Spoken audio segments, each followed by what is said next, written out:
Bo Sensei. First Miyagi bring karate to Okinawa. Like all Miyagi, Bo Sensei was fisherman. Love fishing, love sake.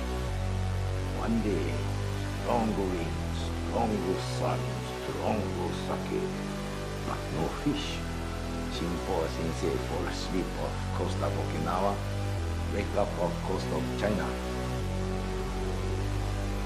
The Han family took him in.